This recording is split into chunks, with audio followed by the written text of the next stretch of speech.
welcome back. This is going to be a collective reading, so I'm just going to get started right away. The first thing coming up is that there's an overwhelming sense of healing in this collective energy. We have both the broken heart in reverse, the tearful, your tears heal your soul, and we also have Three of Swords in reverse, which is about overcoming pain, healing. It's like the aftermath, or how it's showing up in this reading is the aftermath of facing the truth and speaking the truth, and it being very painful but necessary. We also have Nine of Cups showing up in two different decks, here and here. Here is reverse though, so let's get into it. Also, one other repeating is the Three of Wands. We have both here and here. At the top of our reading, we have this in reverse, 22, and we have walking away.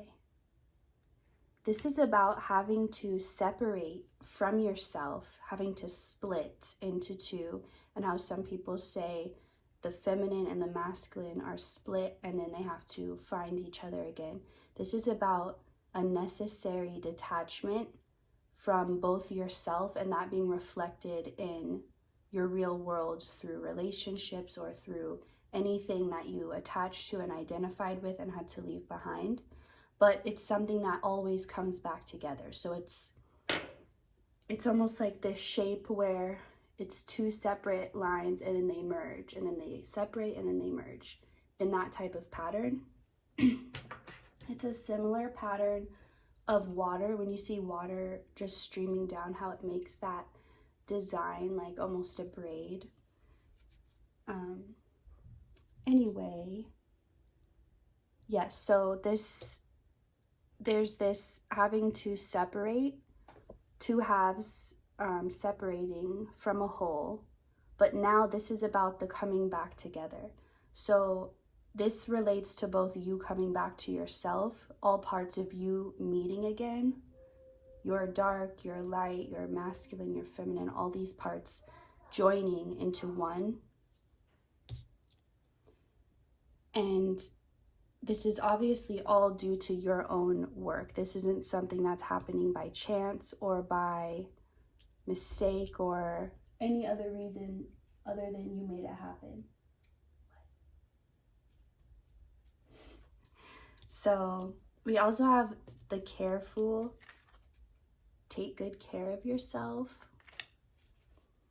And I feel like this self-care and self-love is what ultimately allowed you to heal, because you allowed yourself to finally feel. Well, first you had to make yourself a comfortable, safe haven for these sensitive parts of yourself, for these parts of yourself that have been held back or put away for protection. You had to make them feel safe enough to come out. And then at that point, you had to allow yourself to feel all of those emotions that you've been harboring for so long. But in that healing, just like in this picture, the tear is coming down and it's almost like healing this broken heart. So that with the tears heal your soul, and the self-care, there's also a lot of water. And also in the Sun card, we have all this water. So this is representative of the emotional healing that you went through by allowing yourself to be submerged under all of it. Like when you put your entire body and head in the bath and you just lay there, it's that you stayed there as long as your spirit needed it. You stayed submerged in all of those emotions that they needed attention and they needed a voice. What is it?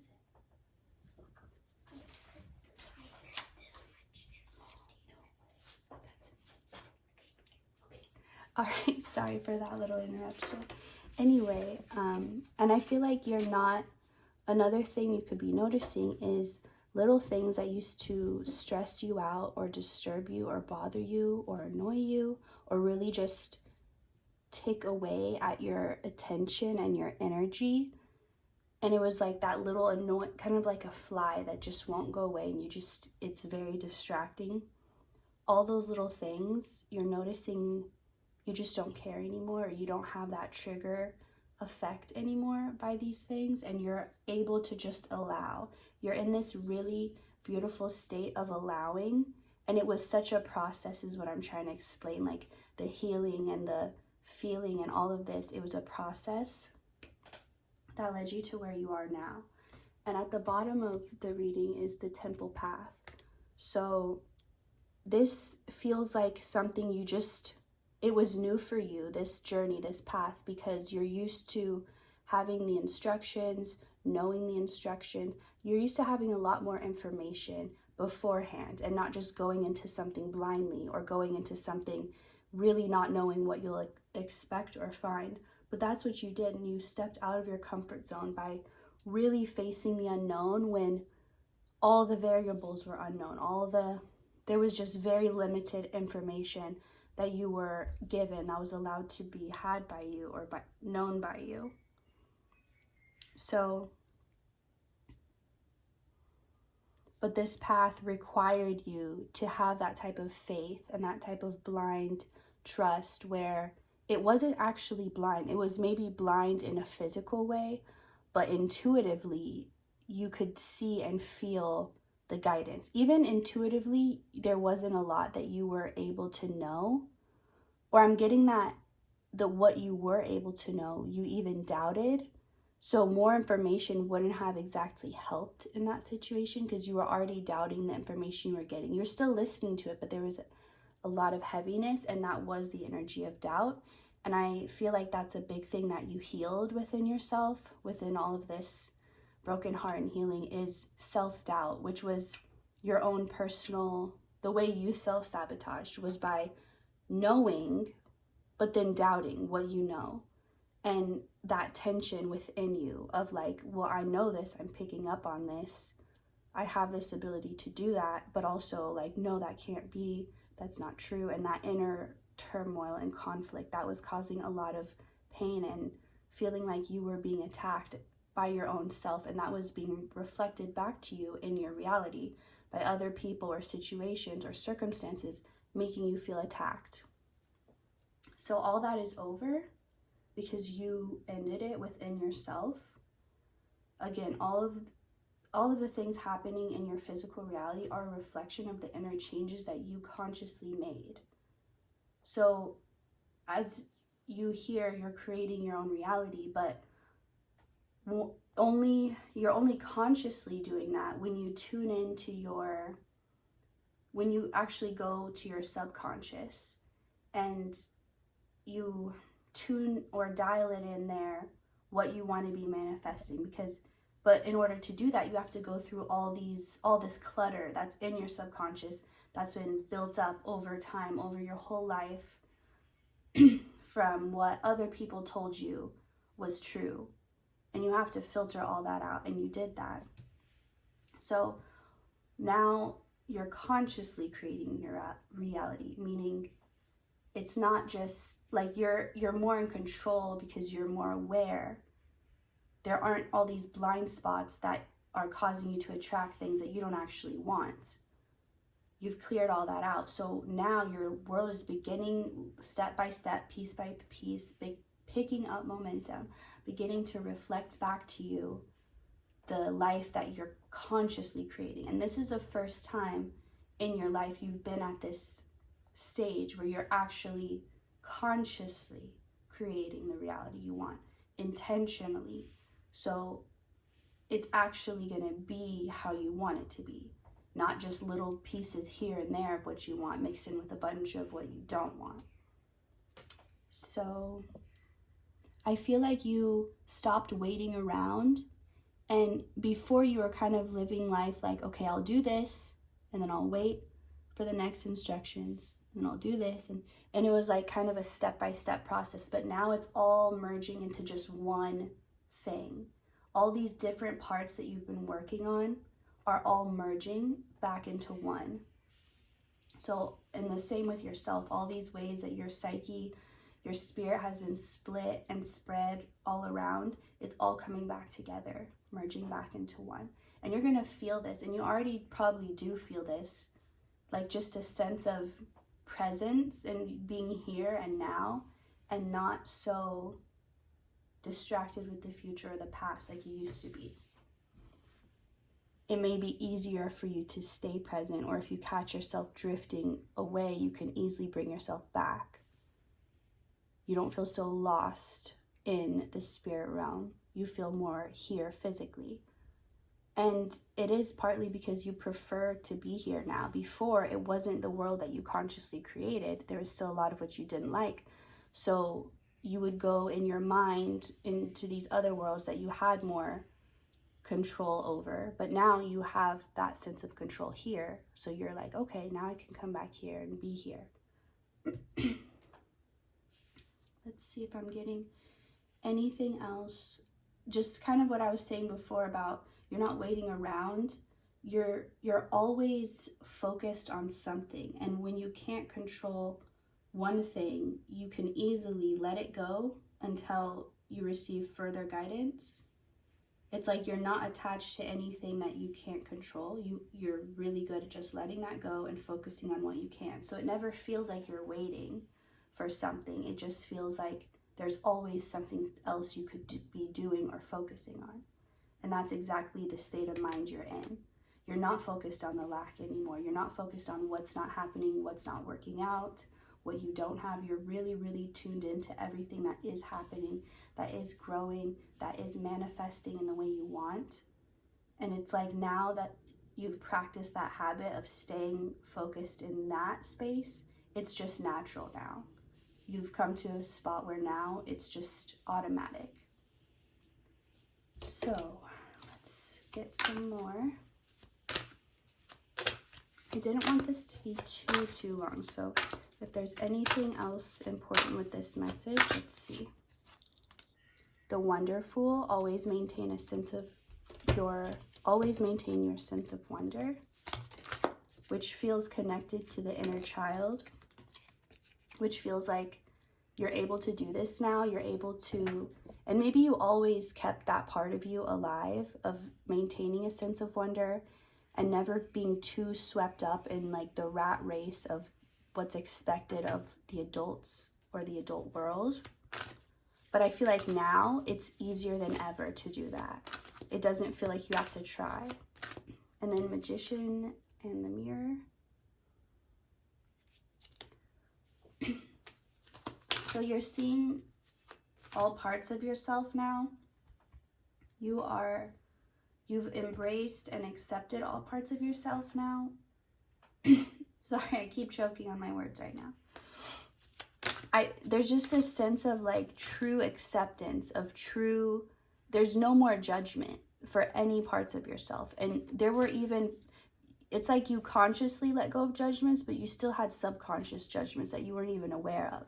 But you went in and you fixed those. So now you really are just, your inner spirit feels so free because it's the difference between being around people and you feel like you have to watch your words and be careful what you say because they may be triggered if you bring this up or take this the wrong way, versus being around people that you can say anything in front of and you know that they know you beyond your words.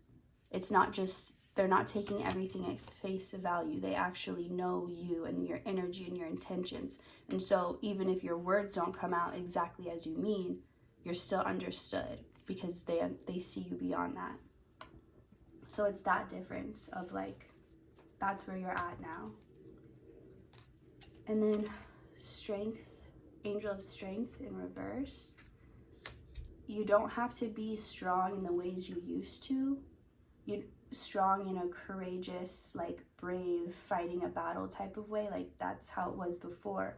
But now your courage is just in trusting and believing in yourself and knowing that you don't have to fight and having the courage to actually put down your armor and stop fighting and stop being defensive, and knowing that you don't have to do that because there's no danger, there's no threat, and you are safe. And that's now where your strength is. I do want to get one more from this deck. Door to Romance. Okay, so this is always said, like when you can fall in love with yourself, then you can fall in love with someone else. Or when you feel whole, then that's when you're supposed to be ready for a relationship, because you're not supposed to make someone else your other half. You're not supposed to be dependent, like you can't live without them. And now you're at a place where you'll never feel that way, because you'll always have you. You're the thing. Your own love is the thing you can't live without. But that's the thing that you can always give to yourself. So you have what you can never live without. So now you're free, and you don't ever need that from someone or something else outside of you. And it's something that can't be taken from you or lost or stolen or anything like that. So, but this feels like the next chapter. It feels like we're ending this now, and we're like, okay, when we pick this back up, this will be the next chapter we read. So whenever that is for you. And then on the bottom of the deck, we do have happy family. And this card had been coming up in reverse for a long time now. And now it's upright. And I feel like you've been manifesting this. You've been having visions of it. Whatever a happy family looks like to you. It doesn't have to involve marriage or children or anything like that. It's just your definition or idea of family, of love, of fulfillment in your spirit. This could be like the 10 of Cups. So you've been envisioning whatever your version of that is, and you've been getting both envisioning it yourself and getting downloads and glimpses of what's to come. And you've just been like surrendering and enjoying being in that state of mind. And now it's ready to manifest in the physical reality. All the conditions are right. I'm hearing all the conditions are perfect now, that this is ready. Okay. So it's like I don't want to end it. I just want to keep finding out more. Let me get a little bit from here. Four of Swords. If you do feel tempted to try and go back into that masculine energy right now of like making things happen, of taking action, of being really physically focused and kind of logical, analytical, that's not where you're being guided to be in right now. So that's kind of, this is just a confirmation. If you feel that energy coming up, it tempting you, hey, you should do this, you should think this way, know that that's not the best course of action for where you're trying to go right now. And you can ignore that, you can let it go. You can, I'm hearing disengage with that part of yourself that feels like you have to, because I'm getting, and you already know this, but you're at a spot where when you need to know, you will be alerted. It's like you don't have to keep checking, oh my God. You don't have to keep checking the alarm or the time or something like that. You can just, it's like it will find you. You don't have to find it. You don't have to always be like, is it the right time? The time will find you. Like there will be, it's like you can't miss it. It's like if you're trying to run from it or hide from it, it'll find you, not the other way around. So that's important for somebody to know. You can't, like, you don't have to be focused on anything that you're not guided to be focused on, basically. Like, you'll know, you'll get the alert from spirit when it's time. It's kind of like you're busy doing something in the car and you tell your passenger, hey, tell me when the light turns green. And you don't have to be constantly checking because you know they're going to tell you. So you don't have to worry you're going to be like honked at or anything like that. Just imagine that you're doing something in the car and the passenger, which would be spirit, is going to let you know when the light's green. So you don't have to keep checking. Yeah, you can let this go. Whatever feels burdensome or like overwhelming or frustrating, it's not yours to deal with. So you can just let that go, and that's just confirmation. You're supposed to be in this joyful, happy, loving state, not overthinking. You're supposed to be in your feminine energy right now. And anything that wants to pull you out of that, just disregard. All right, I will just do one more card to close this message up. Anything else this pile needs to know? So lately you've been dreaming a lot. Your dreams could have been really vivid, could have felt really mixed in with reality. Like you're wondering, did that actually happen or did I dream that? Like it's as if your dream world and your real life are merging. They're not so separate, or that's how it's felt lately. Or you've just had really significant dreams. Maybe you can't even remember them when you wake up, but you just remember that there was something significant, or that they felt different or more real or something like that. And you've also been maybe more imaginative than lately. Maybe you're not someone who normally daydreams a lot, but you've been doing that a lot lately. However that relates to you, whatever you naturally do in your mind, it's been accelerated, or there's been more of it. I'm hearing more contact. So if you feel like you've been making contact with like ETs or spirits or entities, you have, that's confirmation. Also, this is just saying like all that dream world, it has been merging. It is another world that you've been part of. And like I'm getting astrally traveling there for a long time. Could have even been like your whole life you've been going to these places, but it's like now they're all merging into one, so you don't have to go here and here. It's really interesting. It's like all the universes and the planets and the earths, like they're all combining into one. And so this is a confirmation that the things you've been picking up on, the visions, the dreams, whether you've been having them recently or it's like a reoccurring one you've had your whole life, this is the part where you find out why. This is the part where you see them actually happen. Like major deja vu. Okay, I'm gonna close the reading with that because I will probably just keep going on and on. But I hope you enjoyed this, and I will see you next time. Thank you for watching.